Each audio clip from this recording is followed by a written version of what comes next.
닭들이 좁은 철창 안에 갇혀있는 배터리 케이지 사진을 보고 쿨리는 마음이 무척 불편해졌어. 내가 먹는 닭고기와 계란이 이런 식으로 만들어진다는 건 미처 생각하지 못했거든.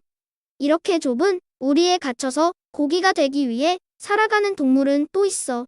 소나 돼지처럼 우리가 많이 먹는 동물들은 공장처럼 운영되는 좁은 축사에서 살다가 고기가 되지. 이 모든 게 인간이 고기를 너무 많이 먹기 때문이래. 우리가 고기를 얼마나 많이 먹길래 이런 문제가 생긴 걸까? 류쌤께 여쭤봐야겠어. 뉴스쿨 TV. 쌤, 저는 하루 한 2끼 정도는 고기 반찬을 먹는 것 같은데 이것도 지나친 걸까요? 우리가 고기를 너무 많이 먹고 있다는 이야기를 들었거든요. 선생님이 퀴즈를 하나 내볼까? 우리나라 사람들은 쌀과 고기 중 어떤 걸 더 많이 먹을까? 당연히 쌀 아닐까요? 저희 할머니는 밥을 먹을 때마다 한국인은 밥심으로 산다는 말씀을 자주 하세요. 실제로 하루 한 번 정도는 쌀밥을 먹잖아요. 심지어 요즘은 쌀빵도 많이 먹고요. 그래. 쿨리 할머니 말씀대로 보통 한국인의 주식은 쌀이라고 하지? 그런데 사실 우리나라 사람들은 쌀보다 고기를 더 많이 먹고 있어. 엥? 그게 사실이에요? 응. 이미 2022년에 육류 소비량이 쌀 소비량을 넘어섰어. 지난해 통계를 보면 우리나라 국민의 인당 육류 소비량이 연간 60.6kg이고 쌀 소비량이 56.4kg이었어. 2000년만 해도 1인당 육류 소비량이 31.9kg이었는데 그 사이 2배가량 늘어난 거야. 고기 150g을 1인분으로 계산하면 우리 국민 한 사람이 연간 404인분을 먹으니까 하루 한 끼 이상 고기를 먹는다고 할 수 있지. 생각보다 고기를 많이 먹고 있네요. 세계적으로도 육류 소비량은 가파르게 늘고 있어.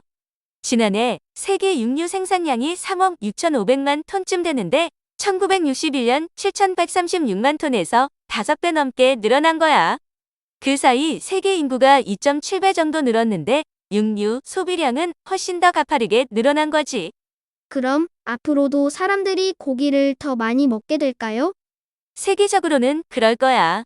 우선 세계 인구가 2080년대 중반까지는 늘어날 것으로 보고 있으니까 그에 비례해서 육류 소비가 늘긴 하겠지.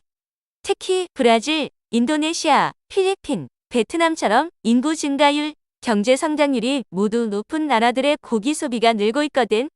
잘 살게 되면 고기를 더 많이 먹게 되는 걸까요? 고기 소비량과 소득 수준은 아주 깊은 관계가 있어. 우리나라도 고도 성장기에 육류 소비가 크게 늘었거든. 다만 선진국이 되면 동물 복지나 환경, 건강 문제를 생각해서 고기를 덜 먹거나 먹지 않는 사람들이 많아지는 경향이 있어. 아, 알아요. 비건이라고 들어봤어요. 그래. 보통 채식주의자, 베지테리언 등으로 부르지. 종교나 문화 때문에 채식을 택하는 사람들도 있지만 동물권이나 환경을 위해 채식을 하는 사람들도 있어. 고기로 만들기 위해 동물을 키우고 살아있는 생명을 함부로 도축하는 것이 윤리적이지 않다고 생각하는 사람들이 있지. 또 고기 생산 과정 자체가 지구 환경을 망가뜨린다고 보는 사람도 많아졌지.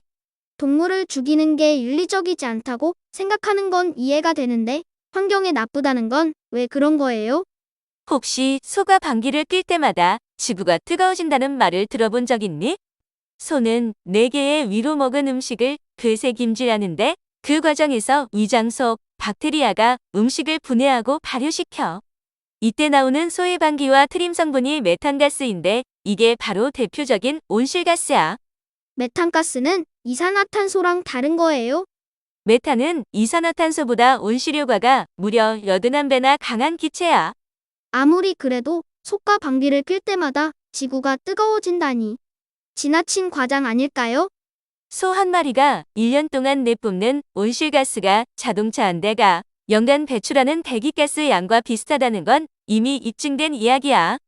게다가 고기를 수입하고 수출하는 과정에서 배나 비행기가 온실가스를 배출하잖아. 아, 마트에서 미국산 소고기, 캐나다산 삼겹살 같은 걸 본 적 있는데 그런 게 배나 비행기로 우리나라에 온다는 생각은 못했네요. 문제는 또 있어. 가축을 기를 목초지를 만들기 위해 숲에 나무를 베고 불태우는 바람에 많은 숲이 파괴되고 있어. 탄소를 흡수해야 할 숲이 사라지니 지구온난화의 속도가 빨라질 수밖에 없지.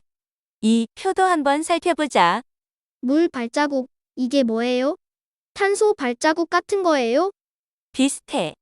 물 발자국은 물건이나 음식 같은 걸 생산하고 폐기하는 과정에서 필요한 물의 양을 말해. 소고기 1kg은 15,415리터라니. 물을 엄청 많이 쓰네요. 그래. 스테이크 한 점에 물 발자국이 한 가족이 1년 동안 쓰는 물 소비량과 맞먹는다고도 하지. 인류가 쓰는 물의 70%는 농업과 축산업에 쓰이고 있어. 인간이 고기든 뭐든 지나치게 많이 먹는 바람에 물 부족 현상은 갈수록 심각해지고 기후변화의 속도도 빨라지고 있는 거지. 어휴. 그럼 우리 모두가 채식을 해야 하는 걸까요? 채식을 하라는 의미는 아니야. 고기를 통해 우리는 충분한 단백질과 지방을 섭취하고 있거든. 단백질과 지방은 우리 몸에서 쓸만한 에너지를 만들어주기 때문에 성장기 어린이들에게 특히 중요해. 재미있는 이야기를 하나 더 해줄까? 아마 고기를 먹지 않았다면 지금 인류의 모습은 많은 점이 달랐을 거야. 예를 들면 어떤 게 달랐을까요? 정확한 시기를 알 수는 없지만 인류가 고기를 보편적으로 먹게 된 건 150만 년 전쯤으로 추정돼. 고기를 먹게 되면서 인류는 훨씬 더 똑똑해질 수 있었어. 어떤 과학자는 인간이 큰 뇌를 갖게 된 게 육식 덕분이었다고 보기도 해. 뇌는 엄청나게 많은 에너지를 쓰는데 육식으로 충분한 에너지를 얻으면서 뇌도 커지고 도구를 이용하는 능력이나 언어로 의사소통을 하는 능력도 발달할 수 있었다는 거야. 인간이 고기를 먹고 똑똑해졌다니. 그럼 고기를 먹긴 해야겠네요. 어떻게 해야 환경도 해치지 않으면서 맛있는 고기도 먹을 수 있을까요? 고기를 적당히 먹는 것도 대안이 될 수 있어.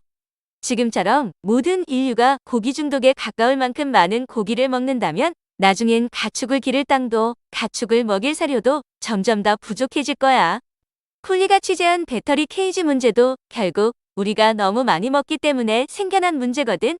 사실 전 고기 반찬이 없으면 투정을 부리기도 하는데 그러면 안 되겠네요. 그래. 쿨리를 위해 선생님이 몇 가지 실천 사항을 정리해봤어. 한번 읽어볼래? 한 달에 하루나 이틀쯤은 고기를 먹지 않는 날로 정해요.